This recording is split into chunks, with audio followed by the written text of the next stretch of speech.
Hi guys, welcome to my YouTube channel GS study point.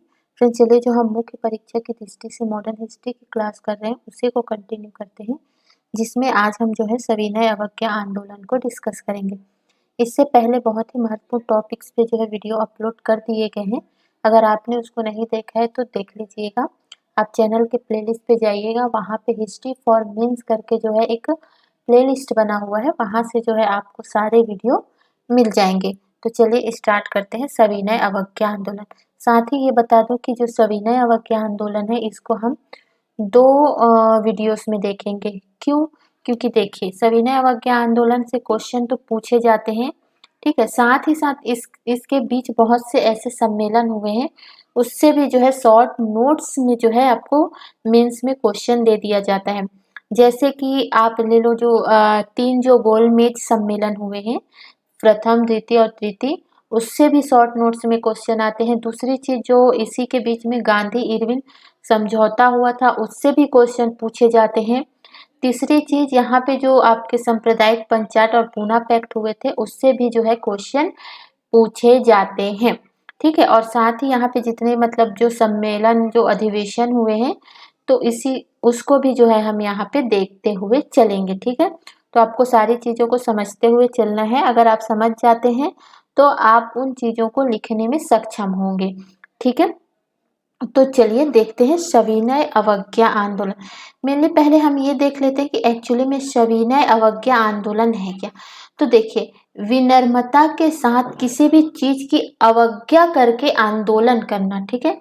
विनम्रता के साथ किसी चीज की अवज्ञा करके मतलब उसको ना मानकर आंदोलन करना, वो होता है सविनय अवज्ञा आंदोलन।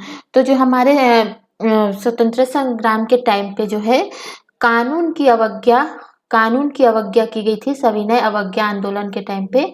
तो विनम्रता पूर्वक जो कानून की अवज्ञा करके जो आंदोलन चलाया गया था, ठीक है, वही जो है सविनय अवज्ञा आंदोलन। मतलब कि जो भी ब्रिटिश सरकार, भारत में उस टाइम ब्रिटिशों की जो गवर्नमेंट चल रही थी, ब्रिटिश शासन चल रहा था, उनके द्वारा जो भी कानून बनाए जाते थे उनको जो है नहीं माना जाता था, उनकी अवहेलना की जाती थी, ठीक है। तो इसी के लिए जो है ये आंदोलन चलाया गया था।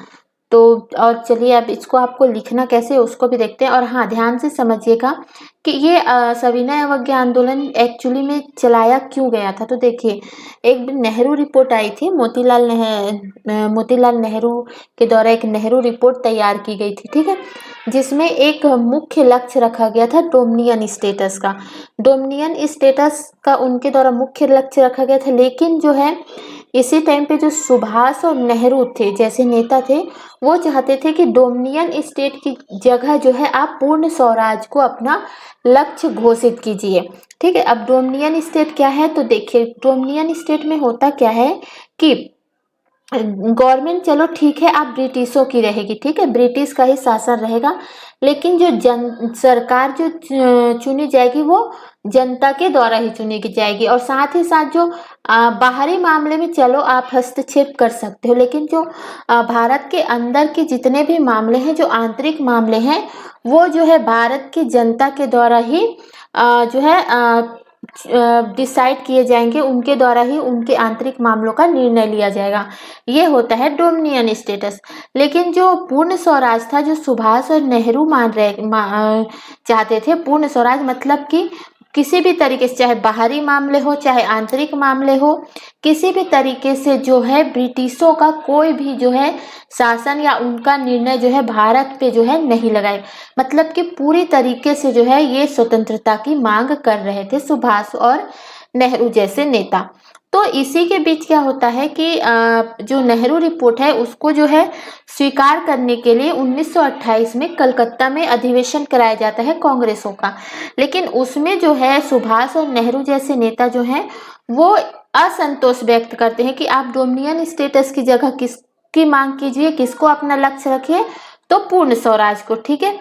लेकिन क्या होता है कि वो जो नेहरू रिपोर्ट के पक्ष में होते हैं, समर्थन में होते हैं, वो नेता कहते हैं ठीक है आपकी बात मान लेंगे, लेकिन हम 1 साल का जो है ब्रिटिशों को हम वक्त देंगे। अगर वो 1 साल के अंदर जो है इस हमारी ये जो नेहरू रिपोर्ट है और जो डोमिनियन स्टेटस की बात को मान लेते हैं तब तो ठीक है, और अगर इस बात को नहीं मानते हैं, ठीक है, तो अगर इस बात को नहीं मानते हैं, नेहरू रिपोर्ट को स्वीकार नहीं करते हैं, डोमिनियन स्टेटस की मांग को नहीं स्वीकार करते हैं, तो आप 1 साल के बाद जो है आप पूर्ण स्वराज को अपना लक्ष्य घोषित करें, मतलब कांग्रेस जो है पूर्ण स्वराज को अपना लक्ष्य घोषित कर लेगी, और साथ ही साथ जो पूर्ण स्वराज को लक्ष्य घोषित करने के साथ इसको प्राप्त करने के लिए, मतलब पूर्ण स्वराज को प्राप्त करने के लिए सविनय अवज्ञा आंदोलन चलाएगी।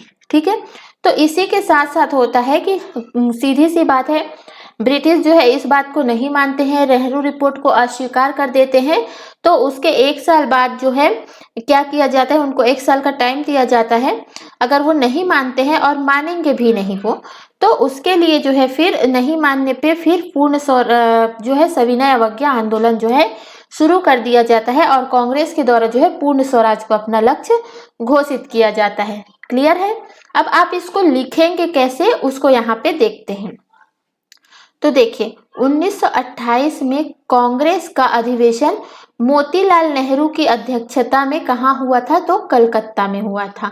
ठीक है, इस अधिवेशन में जो नेहरू रिपोर्ट थी, जो मोतीलाल नेहरू के द्वारा तैयार की गई थी, तो नेहरू रिपोर्ट को स्वीकार कर लिया गया, किसमें, कलकत्ता अधिवेशन में, जिसमें डोमिनियन स्टेटस को कांग्रेस द्वारा अपना लक्ष्य क्या किया गया, घोषित किया गया। लेकिन सुभाष और नेहरू जैसे जो नेता थे, लेकिन सुभाष व नेहरू जो पूर्ण स्वराज को अपना लक्ष्य घोषित करना चाहते थे, के दबाव पर यह निर्णय लिया गया कि यदि सरकार 1 वर्ष के अंदर इस रिपोर्ट को स्वीकार नहीं करती, तो कांग्रेस जो है पूर्ण स्वराज को अपना लक्ष्य घोषित कर देगी, और इसकी प्राप्ति के लिए, किसकी प्राप्ति के लिए, पूर्ण स्वराज की प्राप्ति के लिए सविनय अवज्ञा आंदोलन चलाएगी। ठीक है, ये था सविनय अवज्ञा आंदोलन, भी जो है विनम्रता के साथ ये किया जा रहा था ये आंदोलन, इसलिए ये जो आंदोलन है वो एक तरह से अहिंसक जन आंदोलन ही था। ठीक है, जैसा कि असहयोग आंदोलन था। अब देखो, अब 1 साल हो गया, फिर 1929 में जो है फिर से जो है कांग्रेस का अधिवेशन कहाँ बुलाया गया, लाहौर में, क्योंकि टाइम खत्म हो चुका था और ब्रिटिशों का कोई भी जवाब नहीं आया था। तो 1 साल बाद 1929 में जो है कांग्रेस का जो है लाहौर अधिवेशन जवाहरलाल नेहरू की अध्यक्षता में हुआ, और इस अधिवेशन में कांग्रेस ने जो है पूर्ण स्वराज का प्रस्ताव क्या कर दिया, पारित कर दिया, और साथ ही यह निर्णय लिया कि सरकार के विरुद्ध एक अहिंसक जन आंदोलन आरंभ किया जाएगा। मतलब यहाँ पे सविनय अवज्ञा आंदोलन की बात की जा रही थी। इस अवसर पर नेहरू ने लाहौर में रावी नदी के तट पर भारतीय स्वतंत्रता का झंडा फहराया तथा 26 जनवरी 1930 को पूरे देश में स्वाधीनता दिवस मनाने का क्या किया, निश्चय किया। ठीक है, अब स्टार्ट होता है क्या, सविनय अवज्ञा आंदोलन।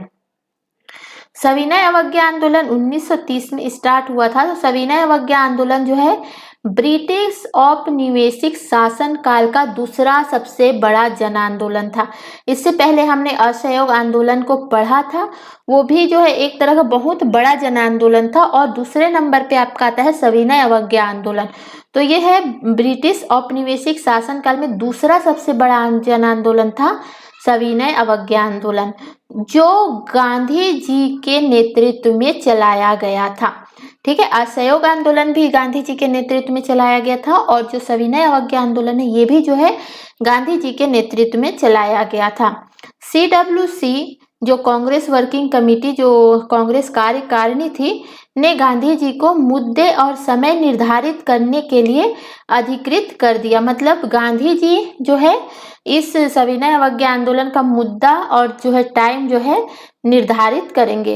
अतः गांधी जी ने अपने लेख यंग इंडिया के माध्यम से वायसराय लॉर्ड इरविन, क्योंकि उस टाइम जो है वायसराय कौन थे, तो लॉर्ड इरविन थे, और जो ब्रिटिश प्रधानमंत्री रैमजे मैकडॉनल्ड के सम्मुख अपनी 11 सूत्री मांग को रखा। ठीक है, उन्होंने अपनी 11 सूत्री मांग रखी, जिसमें कुछ प्रमुख मांगे हैं उसको देख लेते हैं। तो जिसमें कुछ प्रमुख मांगे थी कि जो भू राजस्व है उसमें जो है 50% की कमी की जानी चाहिए। जो भू राजस्व वसूला जा रहा है उसमें 50% की कमी कर दी जाए। सेना उनके व्यय में जो है 50% की कमी की जाएगी और सिविल सेवकों के जो वेतन है उसमें भी 50% की कमी की जाएगी। कपड़ा उद्योग को संरक्षण प्रदान किया जाएगा। नमक कर थी उसकी समाप्ति करी जाएगी। रुपया या पाउंड का जो विनिमय दर है उसमें जो है संशोधन किया जाएगा और पूर्ण शराबबंदी की जाएगी। ये जो है ऐसे 11 मांगे थी जिसमें कुछ प्रमुख ये थी। तो इसमें जो है पूर्ण स्वराज का या स्वराज की मांग जो है कहीं भी नहीं थी। तो उल्लेखनीय है कि इसमें जो है स्वराज की मांग नहीं की गई। फलता क्या हुआ कि सरकार इस पत्र का कोई जवाब नहीं दे पाई। ठीक है, क्या हुआ कि कोई भी तरीके से जो है जवाब नहीं दे पाई। अतः साबरमती में जो है CWC की वही कांग्रेस कार्यकारिणी की जो है बैठक बुलाई गई जिसमें यह निर्णय गांधी जी पर छोड़ दिया कि सविनय अवज्ञा आंदोलन किस मुद्दे को लेकर कब और कहां से शुरू किया जाए। ये चीजें हुई थी। ठीक है, अब उन्होंने पहले ही बोल दिया था अगर जो है भारत सरकार अगर बात को नहीं मानेगी तो हम जो है सविनय अवज्ञा आंदोलन करेंगे। अब इस बातों को नहीं माना गया तो टाइम आ गया कि सविनय अवज्ञा आंदोलन करने का। तो अब ये सारी चीजें जो है गांधी जी पे छोड़ दिया कि अब जो सविनय अवज्ञा आंदोलन आप करेंगे तो कौन से ऐसे मुद्दे को उठाएंगे कि आप जो है इस आंदोलन को कर पाए। तो उन्होंने जो है क्या किया, 14 फरवरी 1930 में गांधी जी ने नमक के मुद्दे को सविनय अवज्ञा आंदोलन का केंद्रीय मुद्दा बनाने का निश्चय किया और उसके बाद जो है दांडी यात्रा शुरू कर दी। ठीक है, अब चलिए दांडी यात्रा देख लेते हैं। तो गांधी जी ने अपने चुने हुए 78 सत्याग्रहियों के साथ साबरमती आश्रम से दांडी मार्च प्रारंभ किया। ठीक है, ये क्वेश्चन आपके बिहार में भी आया था कि दांडी यात्रा जो है कहाँ से शुरू किया गया था, कहाँ से प्रारंभ हुआ था। तो हुआ था वो साबरमती आश्रम से। ठीक है, जो गुजरात में है। तो गांधी जी ने अपने चुने हुए 78 सत्याग्रहियों के साथ साबरमती आश्रम से दांडी मार्च प्रारंभ किया और 24 दिनों में 240 किलोमीटर की पद यात्रा के पश्चात कहाँ पहुंचा, तो दांडी पहुंचकर उन्होंने समुद्र के पानी से नमक बनाकर नमक कानून भंग कर दिया और इसी के साथ सविनय अवज्ञा आंदोलन विधिवत क्या हुआ, आरंभ हो गया। ठीक है, अब आगे क्या हुआ कि जो सुभाष चंद्र बोस ने जो है गांधी जी के दांडी मार्च की तुलना किससे की, तो नेपोलियन के जो पेरिस मार्च है, नेपोलियन द्वारा जो पेरिस में चलाया गया था पेरिस मार्च, मुसोलिनी ने जो इटली में चलाया था रोम मार्च, उससे जो है सुभाष चंद्र बोस ने इस आंदोलन की तुलना की और पूरे भारत में इस आंदोलन के प्रति सकारात्मक प्रतिक्रिया हुई। पहले की तरह किसानों व मजदूरों का जो है व्यापक समर्थन यहाँ पे प्राप्त हुआ, लेकिन मुसलमानों के समर्थन में क्या आई, कमी आई, जिसकी जो भरपाई युवाओं व महिलाओं ने कर दी। क्योंकि यहाँ पे जो है युवा और महिलाओं की भागीदारी बहुत ज्यादा बढ़ गई थी। ठीक है, अब क्या हुआ कि पूरे देश में जो है कर अदा न करने का आंदोलन हुआ, विदेशी कपड़ों और शराब का बहिष्कार किया गया तथा अनेक राज्यों में जंगल कानून का भी उल्लंघन किया गया। ठीक है, अब क्या हुआ कि अब कहाँ कहाँ इसका विस्तार था, तो देखिए जो पश्चिमोत्तर सीमा प्रांत में इसका नेतृत्व जो है, जो पश्चिमोत्तर सीमा प्रांत है उसमें नेतृत्व जो है खान अब्दुल गफ्फार खान ने किया। इसका आंदोलन लाल कुर्ती आंदोलन के नाम से प्रसिद्ध हुआ। जो खान अब्दुल गफ्फार खान के द्वारा जो आंदोलन किया गया था उनके आंदोलन को लाल कुर्ती आंदोलन के नाम से जाना जाता है। उन्होंने जो है खुदाई खिदमतकार नामक एक संगठन की भी स्थापना की थी। आगे चलकर ये जो है सीमांत गांधी के नाम से प्रसिद्ध हुए और इन्हें बादशाह खां भी कहा जाता था। इन्होंने जो है पख्तून नामक एक पत्रिका पश्तो भाषा में निकाली और बाद में 10 रोजा के नाम से प्रकाशित भी हुई। ठीक है, आगे आप लिखेंगे जो पूर्वोत्तर भारत है, जैसे मणिपुर है और नागालैंड है, उसमें जो है इस टाइम जियाल रंग आंदोलन चलाया गया। ठीक है, तो पूर्वोत्तर भारत में मणिपुर में जियाल रंग जो है आंदोलन चलाया गया और जिसके नेता कौन थे, यदुनाम और उनकी भतीजी जो गैडिन, इसको याद रखिएगा गैडिनल्यू।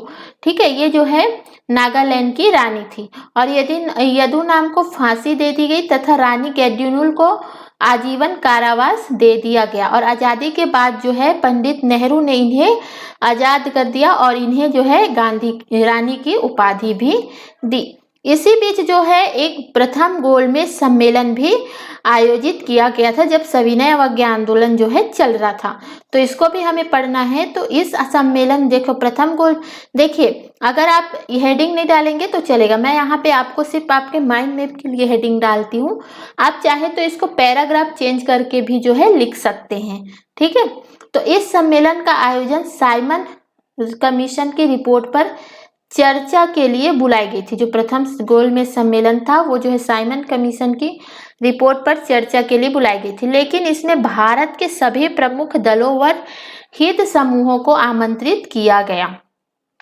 कांग्रेस ने इसका बहिष्कार किया क्योंकि वो उस टाइम जो है सविनय अवज्ञा आंदोलन चला रही थी और उसका यही काम था कोई भी तरीके से हो, चाहे किसी भी तरीके से कानून की अवहेलना करना है। लेकिन जो मुस्लिम लीग जो सविनय अवज्ञा आंदोलन में शामिल नहीं थी, हिंदू महासभा और अन्य हित समूहों ने इसमें भाग लिया। एंग्लो इंडियन का प्रतिनिधित्व केडी पाल द्वारा किया गया, दलितों का प्रतिनिधित्व डॉक्टर भीम राव अंबेडकर ने किया और विभिन्न समूहों ने अपने लिए पृथक निर्वाचन की मांग की और जो भारतीय नरेश थे, भारतीय राजा थे, उन्होंने एक अखिल भारतीय संघ बनाने की भी जो है मांग की इस प्रथम गोलमेज सम्मेलन में, ठीक है। अब जो हुआ कि वैचारिक मतभेद हो गए, तो वैचारिक मतभेद के कारण यह सम्मेलन क्या हुआ, अंततः जो है असफल रहा, ठीक है। और दूसरी ओर क्या हुआ कि इसमें जो है भारत की बहुसंख्यक जनता के प्रतिनिधित्व का दल कांग्रेस का कोई प्रतिनिधि मौजूद नहीं था, इसीलिए कोई सर्वमान्य निर्णय नहीं लिया जा सका। और इस संबंध में आधुनिक इतिहासकार प्रोफेसर विपिन चंद्रा का मानना था कि कांग्रेस के बिना यह सम्मेलन वैसा ही था जैसा कि राम के बिना रामलीला, ठीक है। नेक्स्ट वीडियो में हम जो है गांधी इरविन समझौता को भी देखेंगे, साथ ही साथ हम उसमें जो है द्वितीय गोलमेज सम्मेलन को डिस्कस करेंगे और जो सविनय अवज्ञा आंदोलन के जो द्वितीय चरण चला और उसके बाद जो उसके पतन हुआ, ठीक है, किस तरह उसका अवसान हुआ, उसको हम वहाँ पे डिस्कस करेंगे। तो चलिए वीडियो कैसा लगा बताइएगा ज़रूर और लाइक और कमेंट ज़रूर कीजिएगा। तो थैंक यू फॉर वॉचिंग।